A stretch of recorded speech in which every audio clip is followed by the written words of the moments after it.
परमेश्वर सारी बातों के लिए आपको नाम को धन्यवाद करते हुए ये प्रार्थना विनती अपने उद्धारकर्ता प्रभु यीशु मसीह के नाम से मांग लेते हैं, आमीन।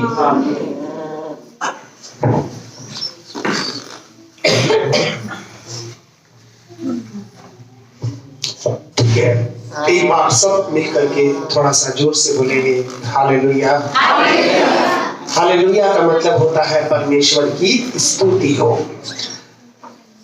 जब हम परमेश्वर के लोग मिलकर अपने परमेश्वर की स्तुति करते हैं, उसकी तारीफ करते हैं, उसके नाम की बड़ाई करते हैं, तो वचन कहता है कि स्वर्ग के अंदर एक हलचल होती है। ठीक है, जब आप एक पानी के अंदर, शांत तालाब के अंदर कोई पानी है, जब आप उसमें ढेला फेंकते हैं तो उस पानी के अंदर क्या होता है, एक हलचल होती है। पता चलता है कि कोई चीज है जो इस पानी में घिरी है। बिल्कुल उसी तरह से जब हम परमेश्वर के आराधना करते हैं, उससे प्रार्थना करते हैं, तो उसका वचन कहता है कि स्वर्ग में इसी प्रकार की हलचल होती है। और स्वर्ग की हलचल जो होती है और पृथ्वी की जो हलचल होती है, ये दोनों चीजों को प्रभावित करती है। स्वर्ग की हलचल स्वर्ग में रहने वालों को प्रभावित करती है, और जमीन पर अगर कोई हलचल होती है तो वो जमीन पर रहने वालों को प्रभावित करती है। तो इसी तरह से हम आज संसार के अंदर देखते हैं, बहुत सारी ऐसी चीजें हैं जो आज हमारे मसीह लोगों को प्रभावित करती हैं। ठीक है, आज बहुत सारे चर्च बने हुए हैं, यूट्यूब पर, फेसबुक पर प्रचारकों की बहुत बड़ी बाढ़ आई हुई है। ठीक है, और बहुत सारे जो लोग हैं वो वचन को बताते हैं, प्रचार करते हैं, पर उस वचन का जो उनका बताने का तरीका होता है वो ये होता है कि आखिर कुछ भी हो, वो प्रचारक आगे रहना चाहता है, प्रभु को वो पीछे रखते हैं। ठीक है, वो परमेश्वर के वचन के सिक्के के दूसरे पहले को नहीं बताते, क्योंकि उनको मालूम है अगर दूसरा पहलू बता दिया तो लोग नाराज हो जाएंगे, क्योंकि वो परमेश्वर के साथ बस ये कहते हैं कि प्रभु को ग्रहण कर लो, चंगाई मिल जाएगी, आनंद मिल जाएगा, आपकी नौकरी नहीं नौकरी लग जाएगी, आपकी बीमारी ठीक हो जाएगी। और आज बहुत लोग ऐसे हैं जो इन चीजों को प्राप्त करना चाहते हैं, वो परमेश्वर को प्राप्त करना नहीं चाहते। और इसीलिए आज इस प्रकार से जो लोग हैं वो परमेश्वर को छोड़कर, उसके सच्चे वचन को छोड़कर, उसके ठहराए हुए लोगों को छोड़कर आज वो उस दिशा की तरफ जाते हैं, क्योंकि वहां पर बहुत भीड़ है। भीड़ इसलिए है क्योंकि वहां पर उनको उनके मतलब की चीज मिलनी है। हालेलुया।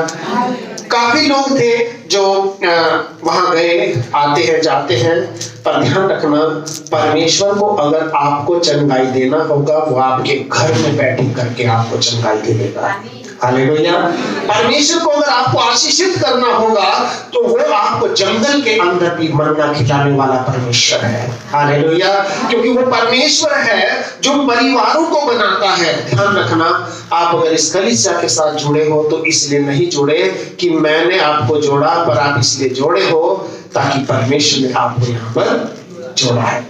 परमेश्वर ने एक परिवार को निर्माण किया है, और ये कलीसिया जो है ये इंसान का घर नहीं है, ये परमेश्वर का घर है। यहाँ पर परमेश्वर की नियम, उसके कायदे और उसके कानून लागू होते हैं।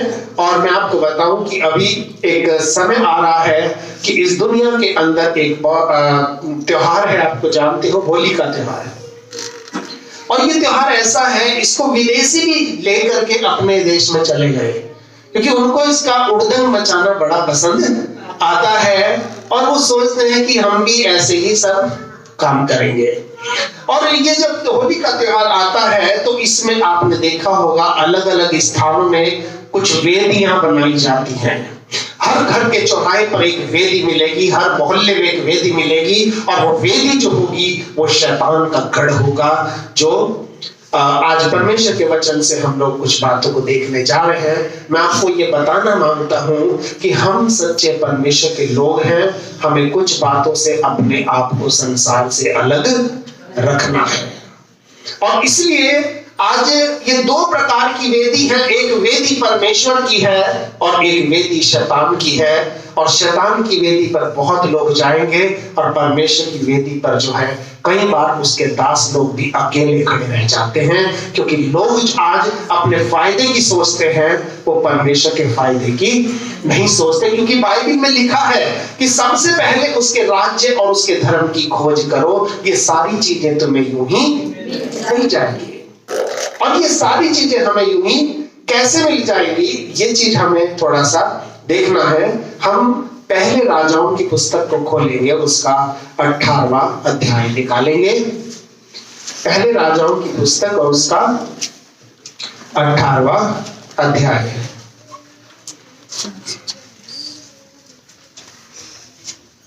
ठीक है, मिल गया है। तो यहां पर मैं आपको बताऊं, एक परिस्थिति है, एक यहाँ पे सिचुएशन बनी हुई है, एक हालात है यहाँ पर, जिनको आपको समझना होगा कि इन हालातों के बीच में किस प्रकार से परमेश्वर का काम होता है और शैतान का काम भी होता है। ठीक है, तो यहाँ पर एक राजा है जिसका नाम आहाब राजा है। क्या नाम है? आहाब। दूसरा यहाँ पर एक परमेश्वर का भक्त है जिसका नाम एलिया है। क्या नाम है? एलिया। तो यहाँ पर क्या है कि लोग जो हैं, इस्राएल के जो लोग थे, वो कई बार क्या करते थे, वहां पर दो प्रकार के पूजा होते थे। एक तो मूर्तियों की पूजा होती थी और एक सच्चे परमेश्वर की पूजा होती थी। पर मूर्तियों की जो पूजा होती थी, उन पूजा को करने वाले कुछ अलग अलग रास रंग होता था, बड़ा अजीब अजीब उल्टा सीधा काम होता था वहां पर पूजा के बहाने। इसलिए बहुत सारे जो लोग थे, दुनिया के आकर्षण को लेकर, संसार की खुशियों को लेकर, वो परमेश्वर को छोड़कर उस वेद की तरफ चले गए थे। लेकिन जब वो वहां पर चले गए थे, तो परमेश्वर उनके जीवन के अंदर कष्टों को, कलेशों को, परेशानियों को, पीड़ाओं को लाता था, और फिर परमेश्वर के लोग वापस उसकी तरफ लौटना चाहते थे। और जब वो उसकी तरफ लौटते थे, तो यहाँ पर लोगों के दो विचार होते थे। लोग डिसाइड नहीं कर पाते थे कि प्रभु हम तेरी तरफ चले या उसकी तरफ चले। आज दुनिया में बहुत लोग ऐसे हैं जो आपको ये कहेंगे, नहीं जी सारे रास्ते एक ही है, जाते तो एक ही जगह है, सब लोग एक ही हैं। भाई एक कैसे हो सकता है, क्योंकि पिता एक ही होता है। हालेलुया, परमेश्वर एक ही है। और वचन में लिखा है कि एक ही परमेश्वर है, और उस परमेश्वर में तीन जन है, पिता, पुत्र और पवित्र आत्मा, जिसने आपको और मुझको अपने स्वरूप में बनाया है। ठीक है, तो हम इसका थोड़ा सा 20 वचन से पढ़ेंगे। ठीक है, 18 अध्याय का 20 वचन से, पहले राजाओं की पुस्तक। ठीक है, कोई पढ़ देगा, किसी को मिल जाए तो जोर से थोड़ा। तब अहाब ने सारे इस्राएलियों को बुला भेजा। हाँ, तब अहाब ने सारे इस्राएलियों को बुला भेजा और नबियों को करमेल पर्वत पर इकट्ठा किया। और जितने भी नबी थे, नबी का मतलब जितने भक्त लोग थे, उन लोगों के देवी देवताओं की, उनको करमेल पर्वत पर क्या किया? इकट्ठा किया। वहां एक बहुत बड़ी ग्राउंड था और वहां पर सबको उसने क्या किया? इकट्ठा किया। हाँ, और एलिया सब लोगों के पास आकर कहने लगा, और एलिया जो ये परमेश्वर का भक्त था, ये अकेला था, ये सब लोगों के पास आकर के कहने लगा कि तुम कब तक दो विचारों में लटके रहोगे? कि तुम कब तक दो विचारों में लटके रहोगे, कि या तो इधर हो जाओ या फिर इधर हो जाओ।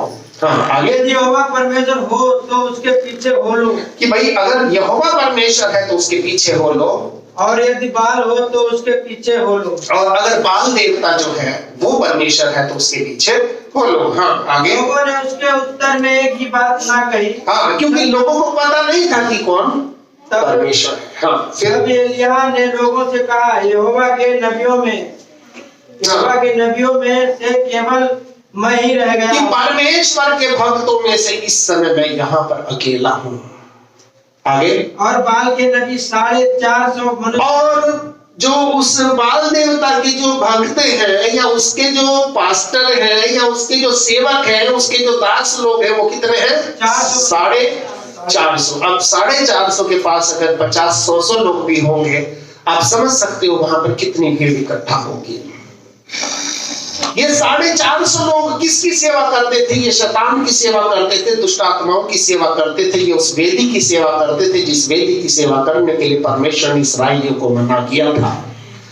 आगे क्या लिखा है? इसलिए 2 बछड़े लाकर हमें दिए जाएं, और इसलिए 2 बछड़े लाकर हमें दिए जाएं, और वे एक अपने लिए चुनकर उसे टुकड़े टुकड़े काटकर लकड़ी पर रख दें। हाँ, और कुछ आग न लगाएं। हाँ, यहाँ पर क्या था, मैं शॉर्ट में करके आपको बता रहा हूँ। यहाँ पर 2 बछड़े, यानी कि एक आप रखो और एक हम रखेंगे। उस समय बलि चढ़ाई जाती थी, बलि का प्रचलन चलता था।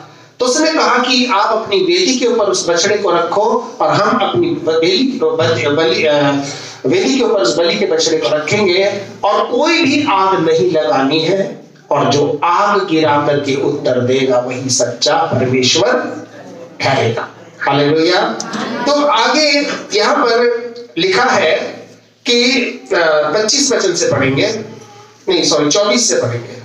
तब तुम अपने देवता से प्रार्थना करना, हाँ, और मैं यहोवा से प्रार्थना करूंगा। भाई ये सब काम पूरा करने के बाद तुम अपने देवता से प्रार्थना करना, और मैं अपने यहोवा से मैं अपने परमेश्वर से क्या करूंगा?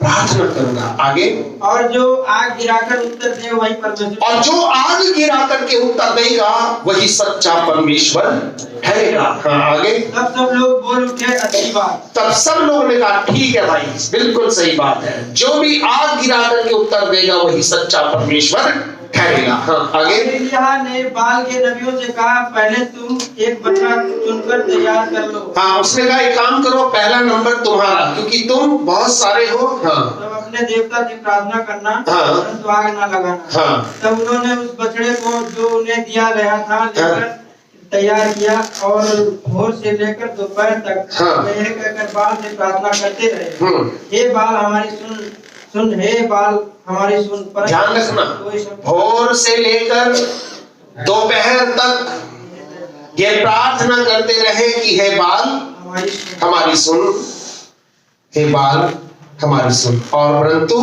कोई शब्द और ना कोई उत्तर देने वाला, परंतु ना तो कोई शब्द और ना ही कोई जवाब देने वाला हुआ।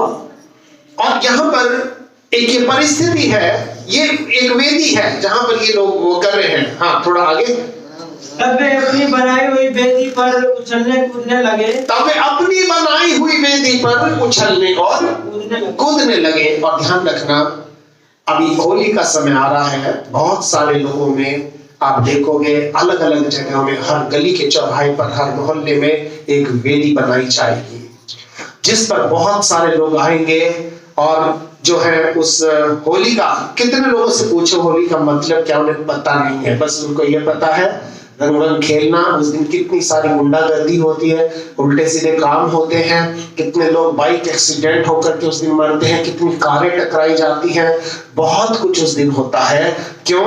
क्योंकि वो वेदी क्या थी? वो शैतान की वेदी थी, जो शैतान के गुणों को, उसके स्वभाव को और उसकी बातों को उसके लोगों के अंदर क्या करती है?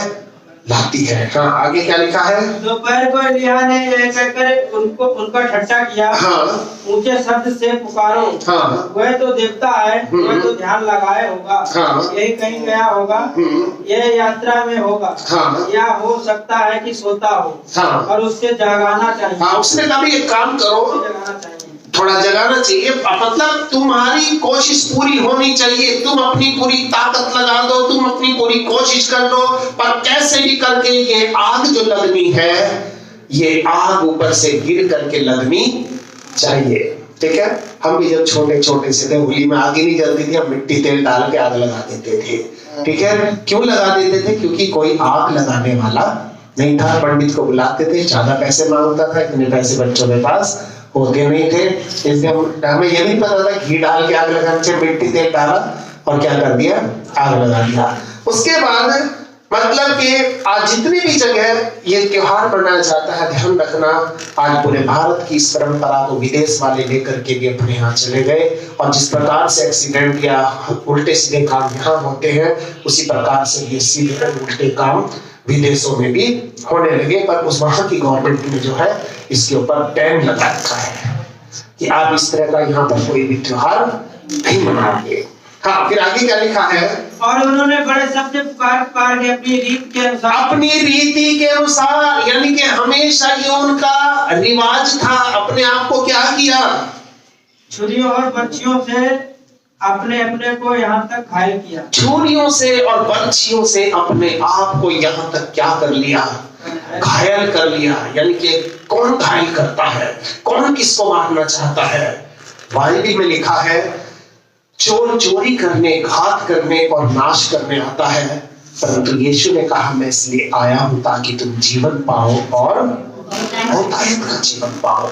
ठीक है, और आगे क्या लिखा है कि लहूलुहान हो गए, कि लहूलुहान हो गए, वे दोपहर भर ही क्या वरन भेंट चढ़ाने के समय तक नबूवत करते रहे। वे दोपहरी क्या बल्कि भी यानी कि शाम का समय हो गया तब तक वो ये भविष्यवाणी करते रहे, परंतु कोई शब्द ना सुन पड़ा और न किसी ने उत्तर दिया और न कान लगाया। यानी कि उनकी जो सेवा थी, उनका जो प्रयास था, इतना सब कुछ करने के बाद भी, इतना अपने आप को कष्ट उठाने के बाद भी जो है उनको कोई फायदा नहीं हुआ था, या उनकी जो इच्छा थी कि परमेश्वर तू आग गिराकर उत्तर दे, वो बात मानी नहीं गई। क्योंकि इतना सब कुछ उन्होंने किया, इतना मेहनत किया, और कई बार हम भी जब संसार में रहते हैं, परमेश्वर से दूर रहते हैं, हम अपने जीवन में बहुत कुछ मेहनत करते हैं, पर जो हम चाहते हैं वो हमारे साथ कभी नहीं होता। कई बार हम इतना मेहनत करते हैं, इतना परिश्रम करते हैं, अपने आप को घायल कर लेते हैं, अपनी नींद खराब कर लेते हैं, अपने जीवन को खराब कर लेते हैं, लेकिन उसके बाद भी जो है कोई जवाब नहीं मिलता, ना ही कोई हमारी बातों पर कान लगाता है। आज संसार के अंदर आप देखते हैं, जो अगर मालिक किसी को नौकरी पर रखता है, वो चाहता है इसका पूरा मैं खून चूस लूं, इसको इतना थका दूं कि बस घर जाके ये कोई काम ना कर सके, सीधा जाके सो जाए और सुबह उठते ही ये सीधा भागकर मेरे पास फैक्ट्री में आ जाए। क्योंकि संसार के जो लोग हैं, संसार का जो ईश्वर, संसार का जो देवता है, वो आपको अपने फायदे के लिए इस्तेमाल करेगा, लेकिन परमेश्वर जो है वो आपको अपने नाम के लिए इस्तेमाल करेगा। हालेलुया। इस्तेमाल दोनों ही करेंगे, लेकिन संसार आपको अपने फायदे के लिए इस्तेमाल करेगा, लेकिन परमेश्वर आपको अपने प्रचार के लिए, अपने नाम के लिए इस्तेमाल करेगा। बाइबल में लिखा है सब परिश्रम करने वाले, थके हुए लोगों और बोझ से दबे हुए लोगों मेरे पास आओ, मैं तुम्हें विश्राम दूंगा। क्योंकि संसार हमें धक्का देता है, संसार हमें परेशान कर देता है, दुखी देता है, और संसार सबसे बड़ा एहसान फरामोश होता है। आप किसी का कितना भी कर लो, लेकिन जब आपके फायदे की बात आएगी तो लोग आपको अपने फायदे गिनाने लगेंगे कि हमने तुम्हारे लिए यह किया था। और इसीलिए आगे यीशु ने कहा है कि मेरा जुआ अपने ऊपर ले लो, मुझसे सीखो, क्योंकि मैं मन में नम्र और दीन हूं। इसका मतलब पाप का बोझ परमेश्वर को हटा देगा, लेकिन पाप का बोझ वो हमारे सर पर रख देगा, खाली रहने नहीं देगा। हालेलुया। परमेश्वर हमें अपने काम के लिए इस्तेमाल करेगा, अपने नाम के लिए इस्तेमाल करेगा। जब इनसे कुछ नहीं बन पड़ा, फिर एलिया ने सब लोगों से कहा मेरे निकट आओ। कौन सा 30वां वचन है?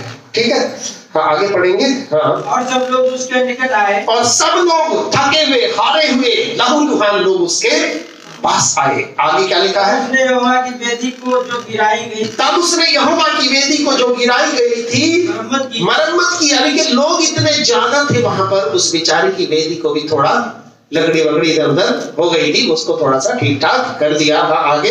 फिर एलिय्याह ने याकूब के पुत्रों की गिनती के अनुसार उसके पास यहोवा का यह वचन आया था, हाँ, तेरा नाम इस्राएल होगा। हाँ, 12 पत्थर छांटे। 12 पत्थर छांटेंगे। 12 पत्थर कौन है? ये यीशु मसीह के 12 चेले हैं, इस्राएल के 12 गोत्र हैं। पुराने नियम में इस्राएल के 12 गोत्र हैं, और ये 12 पत्थर जो है ये प्रभु के दास लोग हैं, प्रभु के यीशु के 12 चेले हैं। ये 12 पत्थर उसने छांटे और क्या किया? हाँ, और उन पत्थरों से यहोवा के नाम की एक वेदी बनाई। और उन पत्थरों से यहोवा के नाम की क्या? एक वेदी बनाई। ये प्रभु के दास लोग जो है ये एक वेदी को बनाते हैं, जहां पर ये अपने लोगों को क्या करते हैं? बुलाते हैं। आगे क्या लिखा है? और उसके चारों ओर इतना बड़ा एक गड्ढा खोदा, और इसके चारों ओर इतना बड़ा गड्ढा खोदा कि उसमें 2 बीज समा सके, 2 सा बीज समा सके। ठीक है, तो आप नीचे इसमें लिखा है कि 2 सा कितना होता है? लिखा होगा 7.3 कितना 15 लीटर 15 लीटर लिखा है। हाँ 1 से आ गया ना, 7.31 से आ रहा है। हाँ, अर्थात 15 लीटर। मतलब कि उसके चारों ओर वेदी के गड्ढा भी खोद दिया, और उस गड्ढा को क्यों खोदा? हाँ आगे लिखा है। हाँ तब उसने वेदी पर लकड़ी को सजाया, फिर उसने वेदी पर लकड़ी को सजाया और बछड़े को टुकड़े टुकड़े काटकर लकड़ी पर रख दिया, और बलि को भी उसके ऊपर रख दिया, और कहा 4 घड़े पानी भर के और होम बलि पशु 4 घड़े पानी के भरकर होम बलि और पशु पर लकड़ी पर उड़ेल दो। इसका मतलब वो ये कहना चाह रहा है, कल को तुम ये कहने लगो जी लकड़ी सूखी थी, हो सकता है किसी ने आग लगा दी हो, मनुष्य का काम हो। कल को तुम इतने सारे लोग मेरे को कहने लगो कि भाई पता नहीं कुछ शायद माचिस होगी जेब में, अपने आप ही आग लगा दी। तो उसने कहा 4 घड़े लाकर इसके ऊपर क्या कर दो, उड़ेल दो। फिर उसने दूसरी बार भी वैसा कहा, और उसके बाद उसने क्या कहा, दूसरे बार वैसा ही करो। दूसरी बार भी वैसा ही करो। जब लोगों ने दूसरी बार वैसा ही किया, हाँ फिर उसने कहा तीसरी बार करो। उसने कहा तीसरी बार भी करो।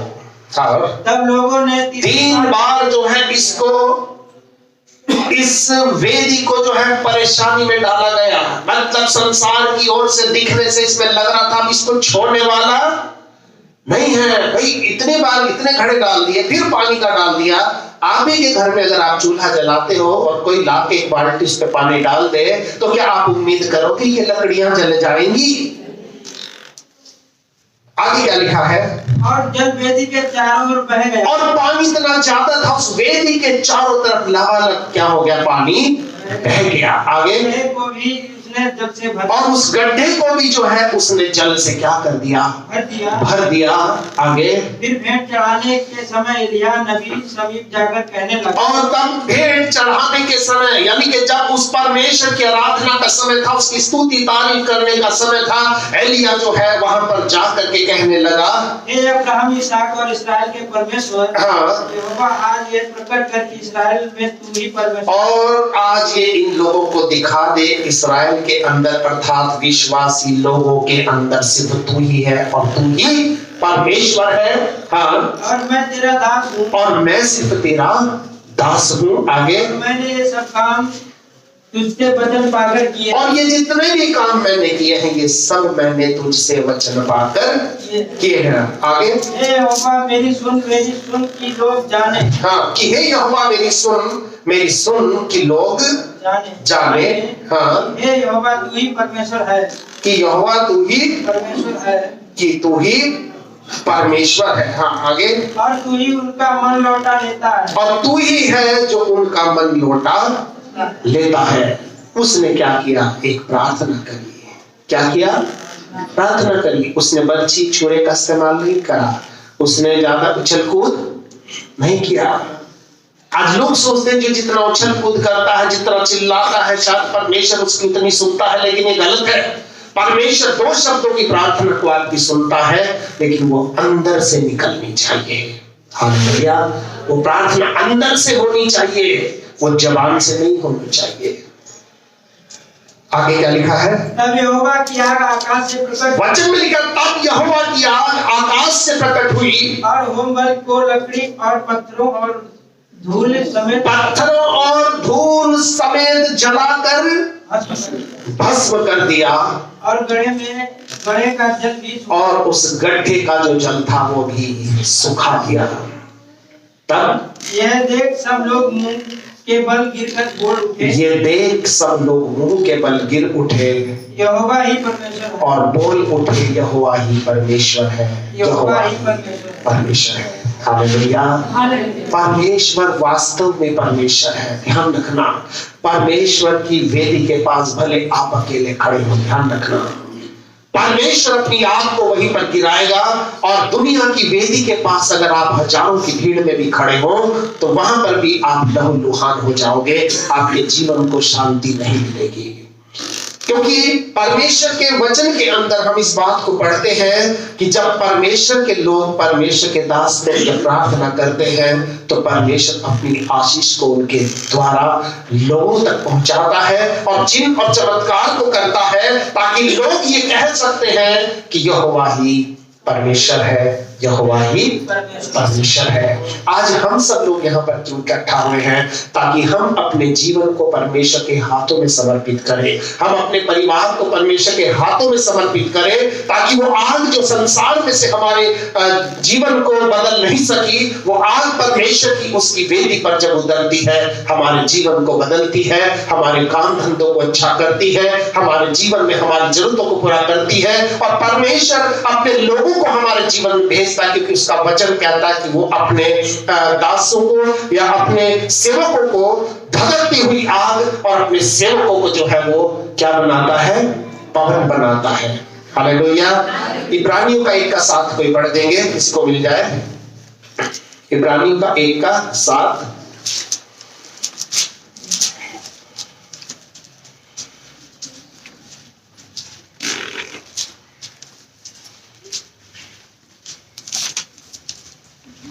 और स्वर्गदूत के विषय में यह कहता है, हाँ, अपने दूतों को पवन। हाँ, वो अपने दूतों, स्वर्गदूत कौन होते हैं? उसके दूत होते हैं। दूत समझते हो?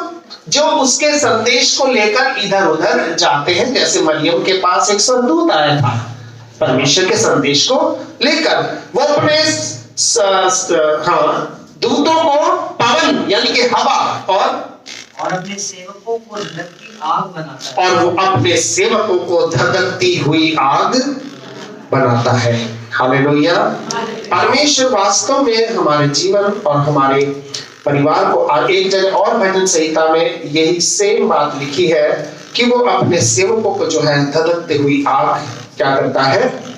बनाता है। और परमेश्वर जो है हमारे जीवन को और हमारे परिवार को आशीष देता है। वो ये चाहता है कि हम एक सही वेदी के पास आकर खड़े हों, हम उस वेदी के पास न जाएं। और कई बार आज दुनिया में बहुत सारी वेदी है जहां पर बड़ी भीड़ लगी है, आज हम लोग वहां जाते हैं, कई बार हम लोग उसमें शामिल होते हैं, उन जैसे काम करते हैं और वहां से फिर हम नुकसान उठाकर अपने पास आते हैं। मैंने अपने जीवन में पिछले 3 साल में ये सीखा है कि जिस चीज से हमारा मतलब नहीं है उसके पास हमें खड़ा भी होना नहीं चाहिए। और इसलिए अब चूंकि उपवास और प्रार्थना का समय चल रहा है, हम सब लोगों को अपने अपने जीवन को परमेश्वर के हाथों में देकर बहुत ध्यान से उपवास करना है, प्रार्थना करना है कि परमेश्वर तू मेरे जीवन को इतनी आशीष दे, इतनी बरकत दे, ताकि पिता मैं अपने लिए नहीं पर दूसरों के लिए भी एक आशीष और एक बरकतों का कारण बन सकूं। परमेश्वर आपके और हमारे जीवन को अपनी बरकत और अपनी आशीष से भरे, ये मेरी प्रार्थना है। और परमेश्वर इस वचन के द्वारा आपको ये समझने की शक्ति दे कि बढ़ती ना तो पूरब की ओर से आती है ना पश्चिम की ओर से आती है। उसका वचन कहता है कि वो एक को बढ़ाता है और दूसरे को घटाता है, और वो सर्वशक्तिमान परमेश्वर जो ही है हमारे जीवन में जो खुशियों को लाता है। परमेश्वर इस वचन के द्वारा हम सबको आशीष दे। आइए हम सब लोग अपनी आंखों को बंद करेंगे और हम लोग इस समय प्रार्थना करेंगे।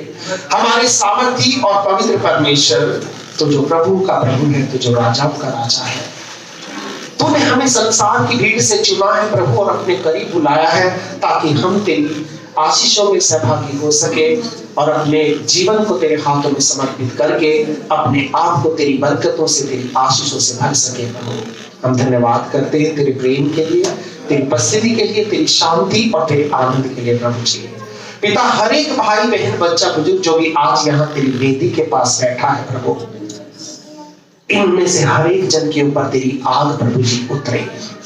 जब भी तुझसे दुआ में बैठते हैं प्रभु, तेरी आग इनके ऊपर उतरने पाए। इनके जीवन से हर एक अंधकार की शक्तियों को, हर एक गरीबी को, परेशानी को, दुख को, रोग को, पीड़ा को, बीमारी को, कष्ट को, क्लेश को, हर एक चीज को प्रभु तू जला करके खत्म कर दे। जिस प्रकार, क्योंकि प्रभु तू असंभव को संभव करने वाला परमेश्वर है। तेरे वचन के अंदर हमने देखा है कि तूने पत्थरों तक को जला करके भस्म कर दिया था, यानी कि तूने असंभव को भी संभव कर दिया था। तेरी वेदी के पास प्रभु असंभव का काम भी संभव में बदल जाता है। हालेलुया। परमेश्वर जब ये भाई बहन लोग वापस अपने घरों को जाते हैं तो उपस्थिति चलकर इनके साथ इनके घरों में जाए, ताकि जब ये लोगों के कदम इनके घरों में पड़ते हैं वहां पर तेरी बरकतें, तेरी आशीषें, तेरी उपस्थिति वहां पर बहने लगे। हर एक जन को तू आशीषित कर, अपनी बरकतों से भर। सारा आदर महिमा आपको देते हैं और धन्यवाद देते हैं क्योंकि तूने हमारी प्रार्थना को सुना है। और धन्यवाद के साथ ये प्रार्थना हम अपने उद्धारकर्ता मुक्तिदाता प्रभु यीशु के पवित्र नाम से मांगते हैं। इसे दया से सुने और ग्रहण करें, और हम सब जो लोग प्रभु के हैं दिल करके कहिए आमीन। अब हमारे प्रभु यीशु मसीह का अनुग्रह, पिता परमेश्वर का प्रेम और पवित्र आत्मा की सहभागिता से लेकर हमेशा तक हम सब लोगों के साथ बने रहें। आमीन।